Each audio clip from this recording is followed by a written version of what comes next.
जय गुरुदेव। 3 अगस्त सन 2002। जब मैं ध्यान में बैठा तो देखा कि एक विशाल मैदान दिखाई दिया। उसमें जमीन कहीं ऊंची टीले के समान और क्षण में नीची एक गड्ढे के समान, कभी उबड़ खाबड़। ये सीन इतनी तेज रफ्तार से बदल रहे थे जिनको याद रखना तो दूर, अच्छी तरह से देख भी नहीं पा रहा था। फिर मेरे बाईं तरफ से एक 4 खूंट वाली टोकरी जो करीब 1-1 फुट लंबे फूलों से भरी थी, बिल्कुल मेरे पास से जा रही थी।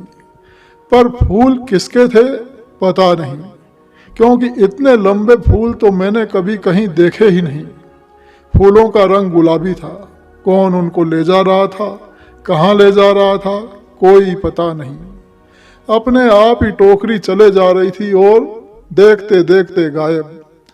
यह सीन मैं काफी देर तक देखता रहा।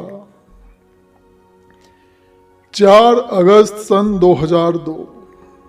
ध्यान में कुछ भी दिखाई नहीं दिया। सुबह, दोपहर, शाम तीनों टाइम खाली गए। खाली हाथ खड़े होना पड़ा। 5 अगस्त। जब मैं ध्यान में बैठा तो देखा कि एक पर्वत श्रृंखला बहुत लंबी चौड़ी, कभी मेरे बाएं तरफ हो जाए, कभी दाएं तरफ, कभी इनकी कोई शक्ल बन जाए, कभी कैसे कभी कैसे, कभी एकदम बहुत ऊंचे, कभी एकदम नीचे, कभी एकदम समतल जैसा। किसी ने इनका लेवल सही करके बनाया हो जैसे। यह सीन काफी देर तक देखता रहा। इसके भी मनमोहक सीन बदलते रहे। इसके बाद वो पहाड़ नहीं रहे, मकान ही मकान दिखाई दिए। कभी टूटे फूटे, कभी अच्छे, फिर कभी पर्वत बन जाए, कभी कंकरीली पथरीली जमीन। कई 100 मीलों तक ये सीन होते रहे और ये सीन भी क्षण क्षण में बदल रहे थे। इनकी भी अपनी निराली छटा थी जो अवर्णनीय है।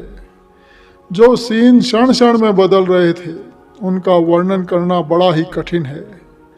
काफी देर देखने के बाद फिर बाथरूम लगने के कारण उठना पड़ा। 6 अगस्त सुबह। जब मैं ध्यान में बैठा तो देखा कि एक भारी जनसमूह कंधे पर बिस्तर रखे पूर्व दिशा की तरफ चले जा रहा है। शरीर से शरीर भिड़ा था, यानी एक दूसरे से सभी लोग सटकर चल रहे थे। मेरी तरफ उनकी पीठ थी, क्योंकि मेरा मुख भी पूरब की तरफ था। मेरा मुंह हमेशा सुमिरन ध्यान के लिए पूरब की ओर ही रहता है, क्योंकि मेरा पलंग पूर्व पश्चिम दिशा में बिछा है और सदा पलंग पर बैठकर मैं साधना करता हूँ। ऐसा महसूस हो रहा था कि शायद आगे परम पूज्य स्वामी जी महाराज का मंच हो, पर मुझे मंच दिखाई नहीं दे रहा था। बस ये भीड़ चली जा रही थी, कहाँ समा रही थी, कहाँ जा रही थी, कुछ पता नहीं लग रहा था। आश्चर्य की बात यह थी कि यह भीड़ मुझसे करीब 50 गज की दूरी पर थी। भीड़ आगे बढ़ी जा रही है, सब चले जा रहे हैं, पर भीड़ का जहां से भी चलना शुरू हुआ वहां भीड़ ज्यों की त्यों। इधर उधर से भी आदमी उसमें आकर मिल नहीं रहे हैं। इतने ठसम ठस चले जा रहे हैं कि उनके बीच में से एक सुई भी पार नहीं कर सकते। वे आपस में बोल भी नहीं रहे हैं, न कोई आवाज, न कोई शोर शराबा। फिर सीन बदल जाता है और पता नहीं देखते देखते वे लाखों आदमी कहाँ चले गए, और यह भी पता नहीं कि कहाँ से इतने आदमी आ रहे हैं। फिर सीन बदल गया। टूटी फूटी जमीन, टूटे फूटे मकान, जगह भी साफ नहीं, यानी उबड़ खाबड़। और जैसे बाढ़ आने के बाद का सीन, कहीं सड़ी गली लकड़ियाँ, कीचड़ भरे गड्ढे। इन सब सीनों को मैं करीब 30 मिनट तक देखता रहा, और इसमें भी आदमियों की भीड़ खत्म होने पर सीन क्षण क्षण में बदलते रहे, जिनका भी वर्णन करना बड़ा ही कठिन है। फिर लघु शंका के कारण मुझे मजबूरी में उठना पड़ा। इन सीनों को देखने से भी बोर होने वाली कोई बात नहीं, यानी दर्शक इन सीनों को देखने से बोर नहीं होता। सीन चाहे कैसे भी क्यों न हो, क्योंकि सीन तो क्षण क्षण में बदलते रहते हैं। इस सीन के शुरू होने से पहले एक बड़े जोर से दाएं तरफ से रोशनी चमक रही थी जिसने पूरे मैदान को प्रकाशित कर दिया। 6 अगस्त को रात को 11 बजे जब मैं ध्यान में बैठा तो पहले तो काफी देर तक कुछ भी दिखाई नहीं दिया। फिर दाएं बाएं दोनों तरफ रोशनी दिखाई दी। फिर देखता हूं कि मेरे से करीब 50 गज के फासले पर एक मनुष्यों की एक बड़ी भारी भीड़ पश्चिम से पूरब दिशा की ओर चली जा रही है। वे सभी आदमी उल्टे जमीन पर लेटे हैं और पेट और कोहिनियों के सहारे आगे खिसक कर चल रहे हैं। एक से एक सभी लोग सटकर चल रहे थे। उनके बीच में वाकई 1 इंच की जगह भी नहीं है। चले जा रहे हैं, चले जा रहे हैं, आगे पता नहीं कहाँ समा जाते हैं। और जहाँ से चलना शुरू किया था वहाँ भीड़ वैसे के वैसी, कोई दाएं से, कोई बाएं से, पीछे से, उनमें कोई मिल भी नहीं रहा है। कौन कहाँ ले जा रहा है कुछ पता नहीं, क्यों जा रहे हैं कुछ पता नहीं, कोई शोरगुल भी नहीं। दाएं बाएं और सामने हजारों मीलों तक यही मंजर था। आसमान की तरफ देखा तो उधर भी यही हाल था। आसमान उसी मंजर से ढका था। काफी देर तक ये सीन देखता रहा, फिर मुझे मजबूरन उठना पड़ा। 7 अगस्त 2002 रात्रि में जब मैं ध्यान में बैठा तो देखता हूं कि पहले हल्की रोशनी हुई जो दाहिनी तरफ से आ रही थी। फिर देखा कि हजारों लंबा चौड़ा मैदान, पूरा मैदान बरसात के गंदले पानी की तरह था। फिर जगह जगह पानी सूख गया।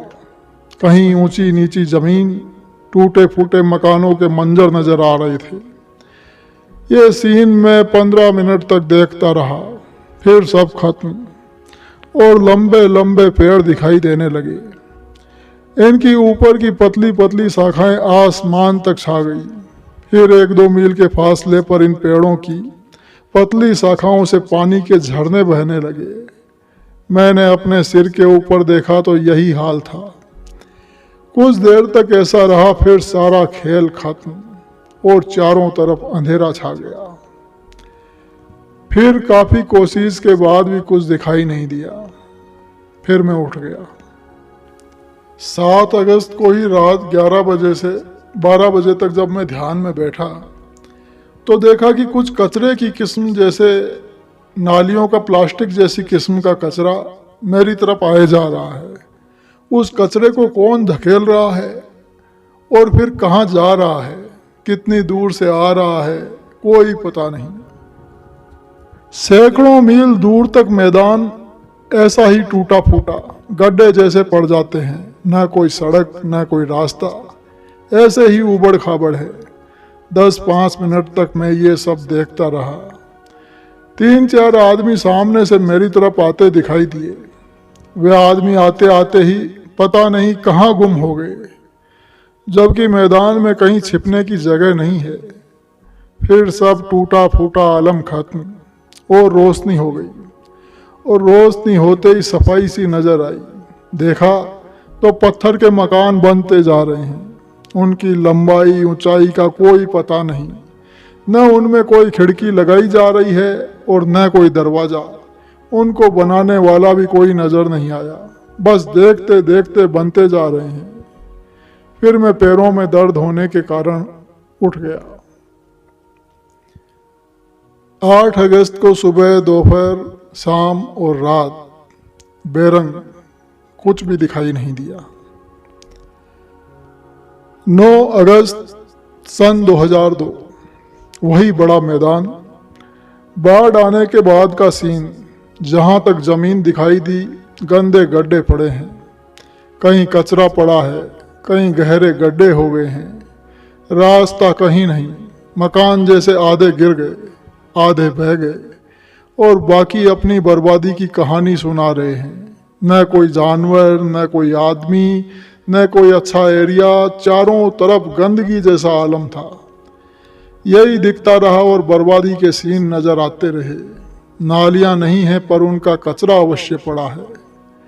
अब सत्संगी भाई बहनों, आप ऐसे कई सीन के बारे में पढ़ोगे तो निष्कर्ष निकालना कि ऐसे सीन दिखाने का मालिक का क्या मतलब हो सकता है। मुझे तो इतनी गहराई तक सोचने का समय नहीं मिला और दूसरे किसी को मैं ये बता भी तो नहीं सकता था, क्योंकि जब तक गुरु महाराज की दया न हो जाए तब तक कुछ भी नहीं देखा जा सकता है। तभी तो गुरु जी की महिमा परम्पार, क्षण में करावे भव सागर पार। हे दाता, मैं पापी हूँ, मेरे गुनाहों को क्षमा करना। हे दाता, मैं नीच निकृष्ट हूँ, मुझे क्षमा की भिक्षा दे देना। 10 अगस्त सन 2002। शाम को जब मैं ध्यान में बैठा तो देखा मैंने पीछे भी एक सोने की दीवार की सुंदरता और सजावट का बयां किया था।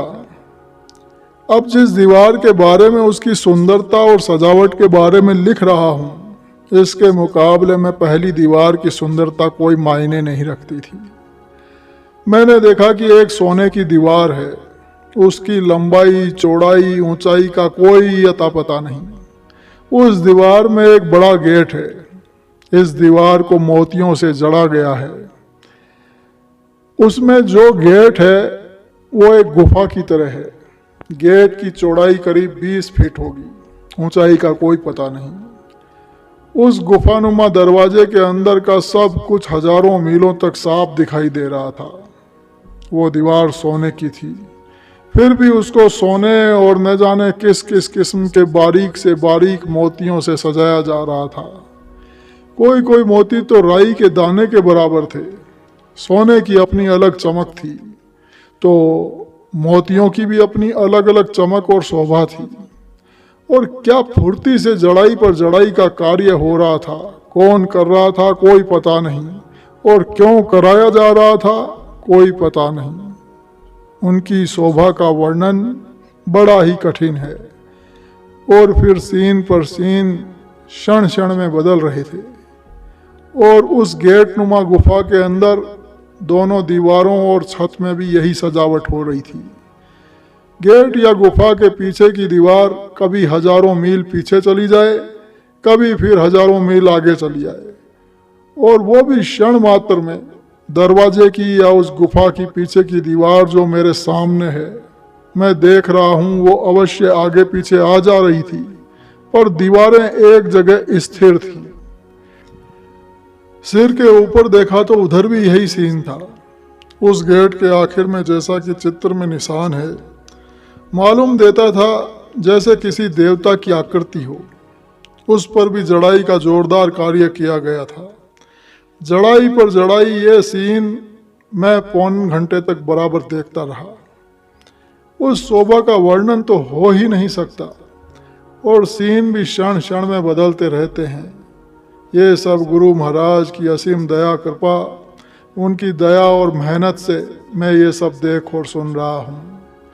ये हुजूर की क्षण क्षण की दया का कमाल है। मेरी इसमें कोई मेहनत कुछ भी नहीं। मैं किस खेत का बथुआ हूँ। गुरु जी की महिमा परम्पार, क्षण में करावे भव सागर पार। हे दाता, मैं पापी हूँ, मेरे गुनाहों को माफ करना। हे दाता, मैं नीच निकृष्ट हूँ, मुझे दया की भिक्षा दे देना। जय गुरुदेव।